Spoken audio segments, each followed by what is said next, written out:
The icy void of unknown space had long been a realm of myth and whispers, a place where navigators feared to tread, and only the desperate dared venture.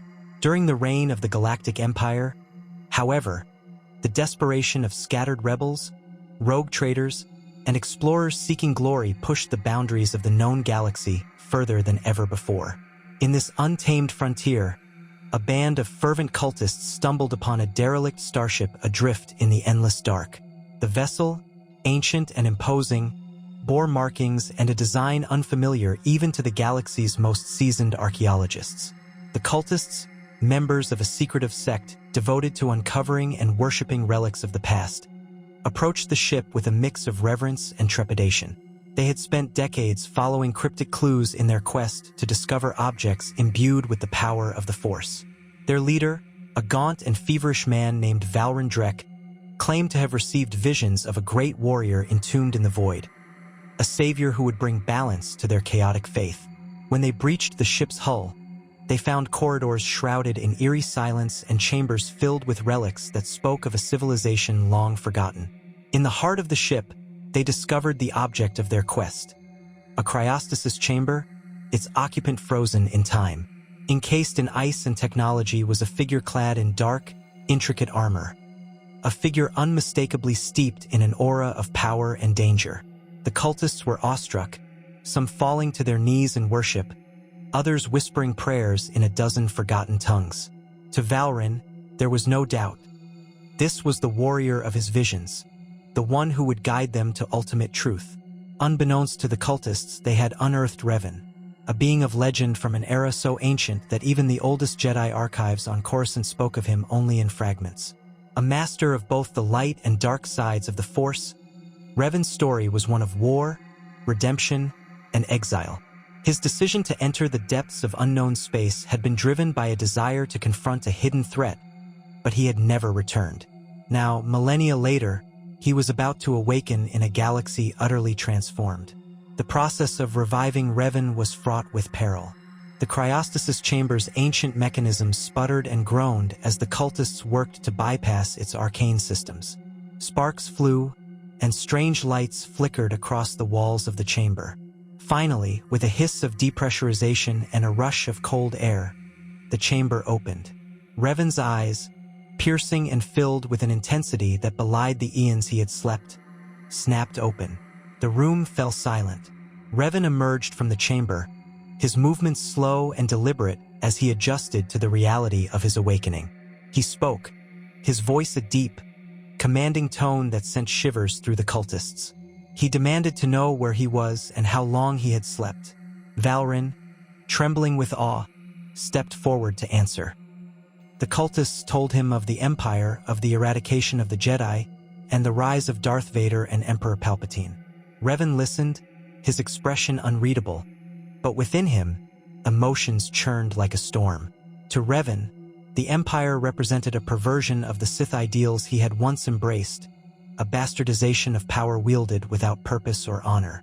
Yet the Jedi, reduced to little more than legends, were equally a reminder of the failings of blind dogma. Revan's mind, sharp and strategic despite the millennia of slumber, began to assess this new galaxy. His first step, he realized, would be to understand the balance of power and determine whether the galaxy's current state could be molded to his vision. The cultists, seeing Revan as both savior and deity, pledged their undying loyalty. They swore to aid him in whatever endeavors he chose to pursue. Revan, though wary of their fanatical devotion, recognized their utility. Through their network of contacts and their knowledge of the galaxy's hidden corners, Revan could begin to gather resources, allies, and information. He began to reshape the cult, steering it away from its scattered, chaotic rituals and molding it into a disciplined force. As Revan built his power base, the Empire's agents caught wind of strange activities in the far reaches of space. Imperial scouts reported sightings of ships bearing symbols and designs unknown to the galaxy, and whispers of a powerful figure rallying followers began to spread. Emperor Palpatine, ever attuned to disturbances in the Force, sensed a growing presence that threatened his dominion. He dispatched inquisitors and fleets to investigate, but they returned with little to report, often having been annihilated or having vanished entirely. Meanwhile, Revan delved into the Empire's history, learning of the Clone Wars, the fall of the Republic, and the rise of the Sith Lords who now ruled. He saw echoes of his own time in the struggles of this new galaxy, and his thoughts turned to strategy. To challenge the Empire would require not only strength but cunning, for Palpatine was a master of manipulation, and Vader a formidable enforcer. Yet Revan was undaunted. To him, this was merely another campaign in a life defined by war and conquest. The cult, now transformed into a military force under Revan's command, began striking at Imperial outposts on the fringes of known space. These attacks were swift and brutal, leaving few survivors and sowing confusion among the Imperial ranks. Revan's tactics were precise, targeting supply lines and communication hubs to weaken the Empire's grip on distant systems.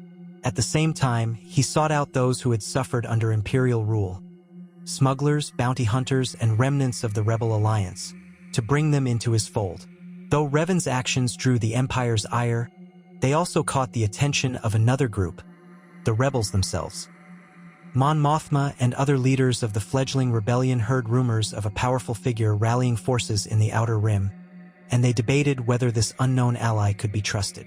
Some saw in Revan a potential savior, while others feared he might be a Sith in disguise. As the rebels deliberated, Revan watched them from afar, assessing whether their cause aligned with his own goals or if they were merely another faction to be manipulated. Palpatine, growing increasingly uneasy, began to piece together the identity of this new threat. Through ancient Sith holocrons and his own vast knowledge of the dark side, he came to suspect the truth. Revan, the prodigal knight of legend, had returned. For the Emperor, this revelation was both a threat and an opportunity. Revan's power was undeniable, but so was his ambition. Palpatine considered whether Revan might be turned to serve the Empire or if he would have to be destroyed. The galaxy teetered on the edge of upheaval, with Revan at its heart.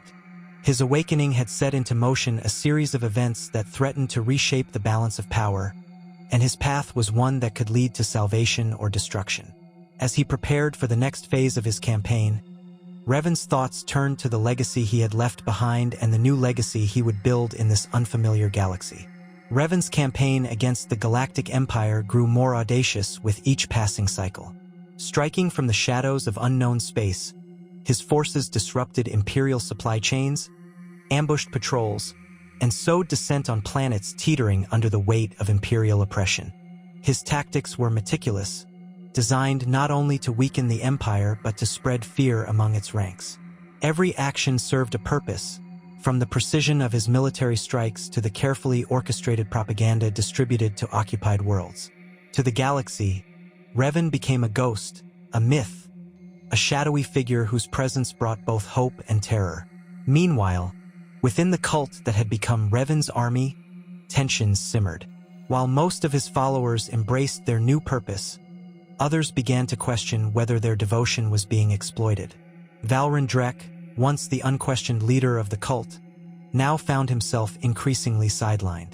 Though he had once viewed Revan as a divine figure, his faith was tested by the pragmatic and often ruthless decisions Revan made. The warrior they had awakened was not the savior Valrin had envisioned, but a strategist with goals far beyond the comprehension of ordinary mortals. Revan, ever attuned to the subtle shifts within his ranks, recognized the potential for dissent. He knew that unity was essential to his mission and that Valrin's wavering loyalty could not be ignored. Calling a council of his most trusted lieutenants, Revan addressed the cultists directly, reminding them of their purpose and the stakes of their struggle. His words were calculated, blending inspiration with intimidation, and by the end of his speech, even the most doubtful among them felt renewed resolve.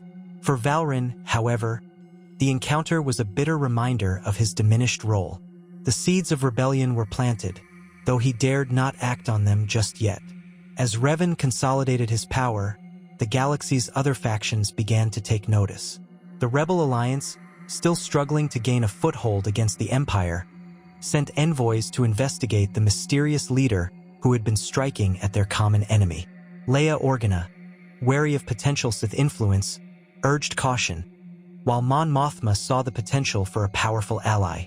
A covert team was dispatched to establish contact, hoping to determine Revan's intentions. Revan, ever the tactician, anticipated the rebels' approach. When their envoys arrived, they found not a despot but a figure who presented himself as an ally of freedom. Revan spoke of a galaxy enslaved by tyranny, of the need for decisive action to overthrow the Emperor, and of the power that could be wielded if their forces united. Yet beneath his charismatic exterior, Revan's true motives remained shrouded. He saw the rebels not as equals but as tools, pawns in a larger game. Their ideals of democracy and equality meant little to him. What mattered was victory, and he would use any means to achieve it. The rebels, desperate for allies, tentatively agreed to a loose alliance. Together, they launched coordinated attacks on Imperial installations, each victory bolstering their morale and bringing new recruits to their cause. Yet Revan's methods, often brutal and unrelenting, created friction. He was willing to sacrifice entire civilian populations if it meant gaining a strategic advantage, a cold calculus that clashed with the rebels' principles. Some within the alliance began to question whether they had made a grave mistake. Meanwhile, Darth Vader himself was dispatched to investigate the growing threat. The Dark Lord of the Sith, a towering figure of fear and power, approached the situation with caution. Unlike the Inquisitors who had failed to report back, Vader understood the magnitude of the Force signature that radiated from the Outer Rim. When he finally confronted Revan, the galaxy trembled. Their meeting was not one of words but of clashing wills and lightsabers. On the barren surface of a remote moon, the two titans of the dark side engaged in a duel that shook the Force itself. Vader, imposing and relentless, wielded his crimson blade with the weight of decades of rage and suffering. Revan, smaller in stature but no less formidable, countered with a mastery born of countless battles and an unparalleled understanding of the Force's duality. The battle was not merely physical but a contest of ideologies.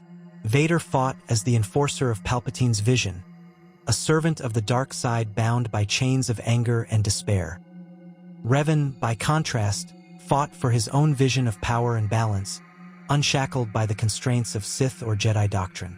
Their clash echoed across the Force, drawing the attention of Palpatine, who watched with both fascination and dread. For the Emperor, the outcome was secondary to the revelation of Revan's true strength. Though neither combatant emerged as a decisive victor, the encounter left its mark. Vader, for all his power, was forced to retreat, his confidence shaken by Revan's skill and resolve. Revan, too, realized the magnitude of the challenge ahead. The Empire was a behemoth, its strength not merely in its military might but in its ability to crush opposition through fear and manipulation. To defeat it, Revan would need more than an army. He would need the galaxy itself to rise against its oppressors. Returning to his forces, Revan began to implement the next phase of his plan. He reached out to the galaxy's underworld, forging alliances with the Hutts, Black Sun, and other criminal organizations. These groups, though morally bankrupt, possessed resources and networks that could be turned against the Empire. At the same time, Revan continued to probe the secrets of the dark side, seeking knowledge that had been lost during his long slumber. Holocrons, Sith tombs, and ancient artifacts became his obsession, each discovery bringing him closer to the power he sought.